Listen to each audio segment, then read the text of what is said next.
Let's bring in our senior investigator, Stephen Stock, who recently got an up-close look at that rail work being done in Fresno. Now, Stephen, let's say right off the bat that Jerry Brown and Newsom did not agree on high-speed rail to begin with.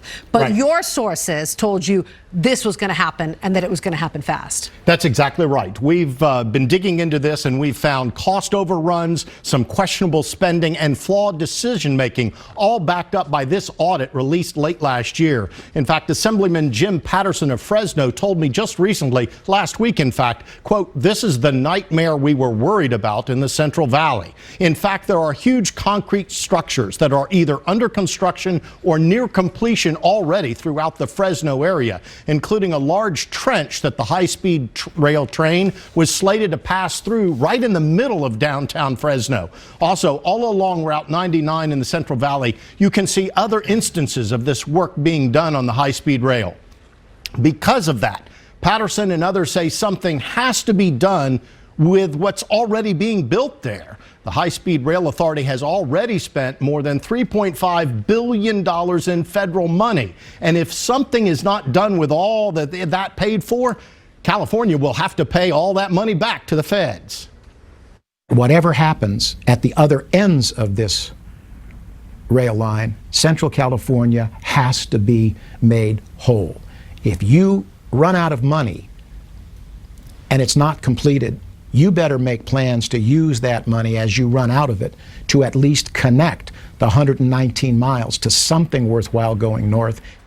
Okay, those numbers are stunning when you say it like that. That really is staggering. So originally was supposed to go all the way to Los Angeles. That's right. LA to San Francisco. Right. So now if that's dead, what exactly is left, and is it worth all those billions of dollars? Good question. In fact, there are three schools of thought. One, use what's already built for Amtrak. Now, that would be a slow train. It wouldn't be a high-speed rail. Two, finish phase one and have a high-speed rail from Bakersfield to Madera. But how popular is that? That's a good question, and there's a lot of opposition to that. Three, finish that phase one from Bakersfield to Madera, and then use a slow rail train through Tracy and the ultimate pass to get to San Francisco. At least you'd be using the infrastructure that's already being built there. Those are a lot of different plans. I know that you've really been following this closely, and you're going to be back soon with us with much more on this. Absolutely. We've been digging into this, and we'll have in a couple of weeks even more on this high-speed rail. We know you will. Thank you very much.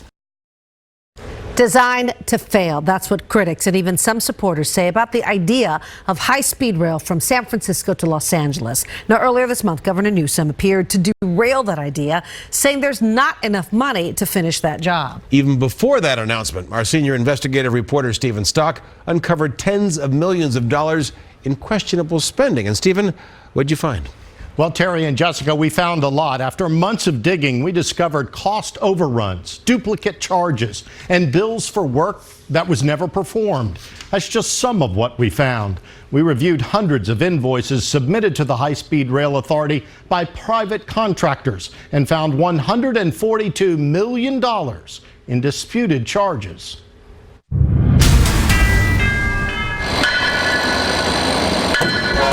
More than a decade after California voters approved a $9.95 billion bond to start construction on high-speed rail from San Francisco to L.A., this is what exists. Concrete pillars, fragments of a viaduct, and an unfinished trench dug through downtown Fresno. There's been too little oversight and not enough transparency. Long before the governor said that during his recent State of the State address, back last summer, our investigative team was already digging into contracts, cost, management, and potential wasteful spending. We obtained a list of all contractors paid by the High-Speed Rail Authority, as well as a list of all charges flagged by contract managers known as disputed invoices. We found more than 600 questionable invoices. One example, as part of this $9 million bill from a company hired to design, demolish, construct, and lay tracks that don't exist yet. A disputed $275,000 in markups and unapproved lodging expenses. And this $17,000 bill from a consultant who tried to charge the state for a new office that had not yet been authorized. Even this $1,200 charge from UC Davis for 2 different classes, even though one of those classes had been canceled. And I lay the fault, frankly, right at the doorstep of the authority. Assemblyman Jim Patterson of Fresno has been a critic of high-speed rail since the beginning. He called for an audit that recently confirmed the misspending we first found. The big problem here is that the High-Speed Rail Authority has been making it up as it goes along. And that's the danger point. They started things before they should have. High-speed rail supporter, State Senator Jim Bell of San Jose, agrees. They made mistakes. They overspent. Our analysis discovered a third of what high-speed rail classified as questionable spending involved a single consultant, Parsons Brinkerhall for WSP. The company provides administration services as the project manager in charge of construction, a company that billed the state more than $50 million in disputed invoices. We're not paying a penny unless we can validate that the service was delivered. Russell Fong is the chief financial officer for California High-Speed Rail. I would look at this more as a contract manager doing a fairly good job protecting the state of California. Fong's office oversees more than 200 contracts issued by the state in this project. While we received a list of questionable charges his manager caught, we wanted to know how many they missed. Are they charging for work they're not doing? In my experience, it's more so lack of documentation. Very, very seldom. In fact, I can't even think of anything off the top of my head that I would consider it a fraudulent act. Is Parsons missing something, or are they trying to rip taxpayers off? No, I think it's more learning curve. Again, because they do a lot of services, and it's hard to validate a service, so we need certain items. If it was to pay a bridge, we'd look at a bridge, and if it passed safety inspections, check the box. But when it's service, it's a little bit more challenging. WSP officials declined to go on camera to answer our questions, but they said in a statement, quote, "It's tempting to be shocked by a $50 million figure, but that number paints an inaccurate picture. In reality, only a small fraction of that amount was ever in question over a period of many years on a multi-billion-dollar project." It's a wake-up call. Assemblyman Patterson says our findings and the audit makes clear to him that the way the project was set up in the beginning was flawed. This audit clearly demonstrates that the project does not have sufficient money to finish. High-speed rail supporter Bell remains troubled by the auditor's finding that the High-Speed Rail Authority relies too heavily on outside private consultants that, quote, may not have the best interest of the state as their primary motivation. We do want to have the high-speed rail come to San Jose. Senator Bell says he will push lawmakers to take a more active oversight role going forward. He wants to see a full-time inspector general hired to keep watch over the books, an IG similar to the one established to oversee BART. If money was spent inappropriately, get the money back, demand the money. After negotiations with the contractors, the state did end up paying some of those invoices that were in dispute, or parts of those invoices. Other invoices they simply never paid, saying the work was never done. High-speed rail officials will appear before the General Assembly later this spring to discuss their plans to address the audit's recommendations. Meanwhile, Assemblyman Patterson believes the Federal Rail Authority, that's the folks in Washington, may decide to conduct their own audit, and if they find any federal money was wasted, they could order California to pay $3.5 billion back to the feds. That's with a B. We've covered the years of controversy and billions of dollars in the mix. So what happens now? Top officials at the high-speed rail say the whole project is in jeopardy, and that means the bullet train as well. Senior investigative reporter Stephen Stock has uncovered new documents showing that there's mismanagement of the project, and that could soon impact drivers and commuters all across the state, Stephen. That's right, Jessica. When the state accepted $3.5 billion from the feds for this project, it came with a catch. High-speed rail must make significant progress by December 2022, or the feds could withhold future transportation dollars from California. Governor Newsom wants to focus on completing construction in the Central Valley of high-speed rail, but we found out that the numbers show they might not be able to do even that and still meet that federal deadline.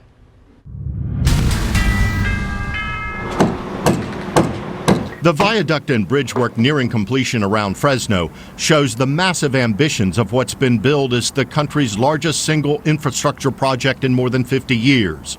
A train capable of traveling from San Francisco to Los Angeles in under 3 hours. I think that we need high-speed rail. This is not some fanciful pie-in-the-sky vision of the future. It is now.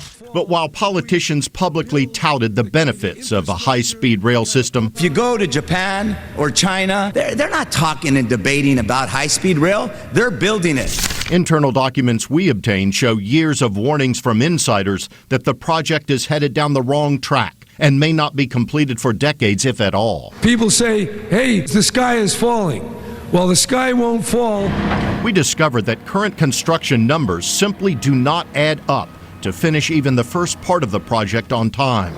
Construction spending data shows the authority is building at a rate 3 times slower than needed to meet schedule. If builders can't finish work in the Central Valley by December 2022, the state could lose millions of dollars in federal grants, future transportation money meant for things like roads, bridges, and BART. Is this project in crisis? Yes, it is. Lou Thompson is a former director at the Federal Railroad Administration and a member of the team that created Amtrak in the 1970s. He now serves on an independent peer review group overseeing California's high-speed rail project for the governor and the legislature. Truth is that the pace of construction really will have to pick up rapidly if in fact it's going to be finished before the 2022 deadline that now has been set.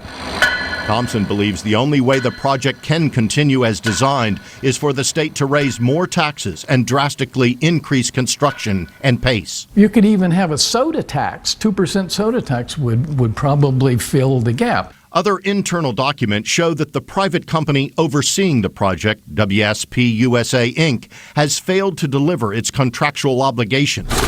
While WSP has received tens of millions of dollars to keep the project on track, the gap between what WSP has been paid as part of the work plan and the work that they actually finished is growing dramatically, a gap that now stands at nearly $100 million, a failure rate, according to internal documents, of 30%. Performance this internal email called, quote, dismal. We need to get those behind us. At a meeting earlier this month, WSP Chief Program Officer Roy Hill acknowledged that his team is more than a year behind schedule, but he says they are working to close the gap.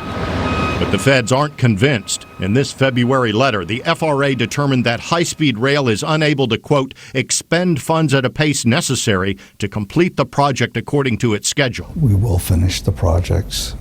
I'm confident. Joe Hedges serves as the state's chief operating officer at High Speed Rail. Hedges blames most of the construction delays on obstacles like weather, utilities, and endangered species living along the rail line. We were starting to remove all the issues, clearing the alignment. Project by project, you're going to see construction coming back up. How can you convince the taxpayers of California you're going to do what you're going to do when you haven't done that so far? Again, I can't speak to yesterday. I can only speak to today and to tomorrow, all right? And that is exactly what we're doing. But what will we see in 2022, December 2022? You're going to see the infrastructure complete with plain rail on top of that. Infrastructure in place? It's plain, what we call plain rail, simple rail, that is basically is capable of running a train on it. Not a high-speed train? No, probably not. Now, Hedges does say he hopes to have a high-speed train on some of those tracks by 2030, but of course that's way past the deadline. That also raises questions about whether that would violate the terms of Prop 1A, the $10 billion bond measure approved by voters back in 2008.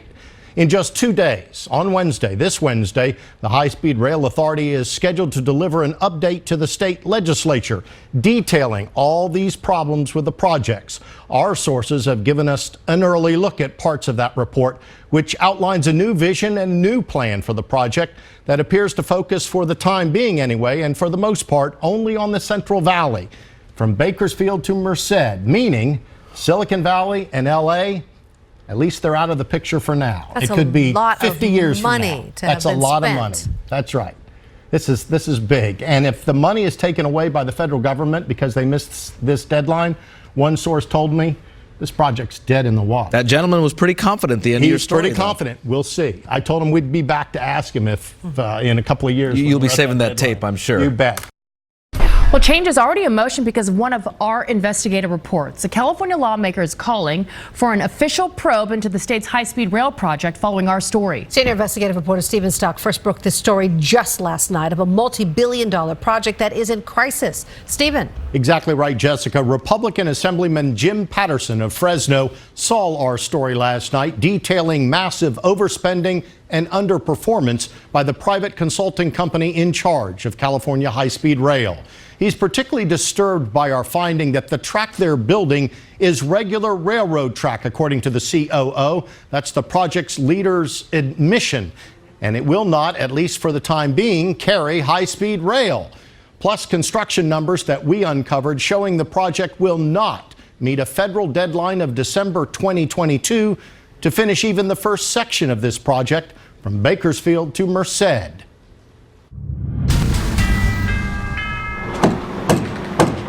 The viaduct and bridge work nearing completion around Fresno shows the massive ambitions of what's been billed as the country's largest single infrastructure project in more than 50 years. A train capable of traveling from San Francisco to Los Angeles in under 3 hours. I think that we need high-speed rail. This is not some fanciful pie-in-the-sky vision of the future. It is now. But while politicians publicly touted the benefits of a high-speed rail system, If you go to Japan or China, they're not talking and debating about high-speed rail. They're building it. internal documents we obtained show years of warnings from insiders that the project is headed down the wrong track and may not be completed for decades, if at all. People say, hey, the sky is falling. Well, the sky won't fall. We discovered that current construction numbers simply do not add up to finish even the first part of the project on time. Construction spending data shows the authority is building at a rate 3 times slower than needed to meet schedule. If builders can't finish work in the Central Valley by December 2022, the state could lose millions of dollars in federal grants. Future transportation money meant for things like roads, bridges, and BART. Is this project in crisis? Yes, it is. Lou Thompson is a former director at the Federal Railroad Administration and a member of the team that created Amtrak in the 1970s. He now serves on an independent peer review group overseeing California's high-speed rail project for the governor and the legislature. Truth is that the pace of construction really will have to pick up rapidly if in fact it's going to be finished before the 2022 deadline that now has been set. Thompson believes the only way the project can continue as designed is for the state to raise more taxes and drastically increase construction and pace. You could even have a soda tax. 2% soda tax would probably fill the gap. Other internal documents show that the private company overseeing the project, WSP USA Inc., has failed to deliver its contractual obligations. While WSP has received tens of millions of dollars to keep the project on track, the gap between what WSP has been paid as part of the work plan and the work that they actually finished is growing dramatically, a gap that now stands at nearly $100 million, a failure rate, according to internal documents, of 30%. Performance this internal email called, quote, dismal. We need to get those behind us. At a meeting earlier this month, WSP Chief Program Officer Roy Hill acknowledged that his team is more than a year behind schedule, but he says they are working to close the gap. But the feds aren't convinced. In this February letter, the FRA determined that high-speed rail is unable to, quote, expend funds at a pace necessary to complete the project according to its schedule. We will finish the projects. I'm confident. Joe Hedges serves as the state's chief operating officer at High Speed Rail. Hedges blames most of the construction delays on obstacles like weather, utilities, and endangered species living along the rail line. We were starting to remove all the issues, clearing the alignment. Project by project, you're going to see construction coming back up. How can you convince the taxpayers of California you're going to do what you're going to do when you haven't done that so far? Again, I can't speak to yesterday. I can only speak to today and to tomorrow, all right? And that is exactly what we're doing. But what will we see in 2022, December 2022? You're going to see the infrastructure complete with plain rail on top of that. Infrastructure in place. It's plain, what we call plain rail, simple rail, that is basically is capable of running a train on it. Not a high-speed train. No, probably not. Joe Hedges does say he hopes to have high-speed rails on some tracks by 2030. Of course, that would mean pulling up those regular rails and putting high-speed rails, more money and more time.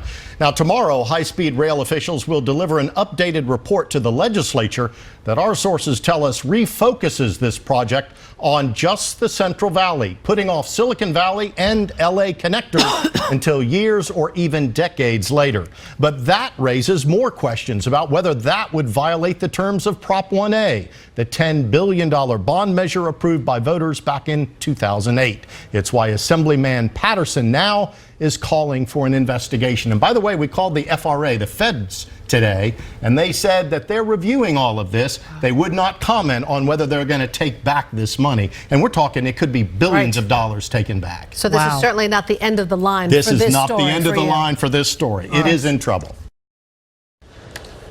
How is the governor responding to our exclusive report? There are calls tonight for Governor Newsom to investigate the state's high-speed rail project and questions about whether voters were lied to when they approved this multi-billion-dollar project. It's all in response to what our investigative unit uncovered earlier this week. Senior investigator Stephen Stock broke the story. He joins us now with an update. And Stephen, that does include a proposal as well. That's exactly right, Jessica. This is that proposal. Some lawmakers believe it, because of what's in there, is very concerning. It's 212 pages long, and it's a report to the state legislature issued just a day and a half ago. Staff at the High Speed Rail Authority virtually abandoned the idea in this report of bringing a bullet train to the Bay Area, at least for now. Instead, this new plan is to build regular rail in the Central Valley, rail that cannot support a high-speed train.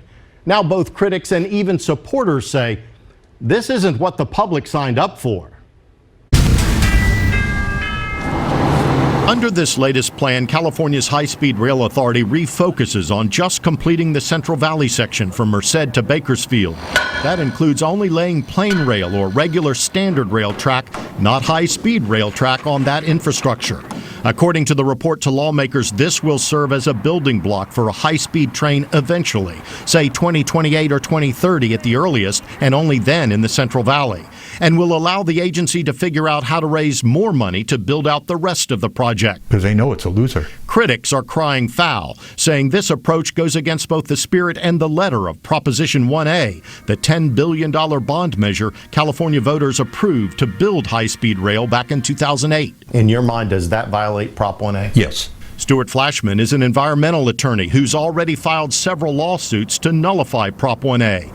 He says this latest move to only operate in the Central Valley for now, as well as the report's admission that the system will not have enough riders to pay for itself, clearly violates Prop 1A. And he says in his mind is potentially illegal. It's certainly not what the voters thought they were voting for. Do you think the state is legally exposed to potential lawsuits for violating Prop 1A?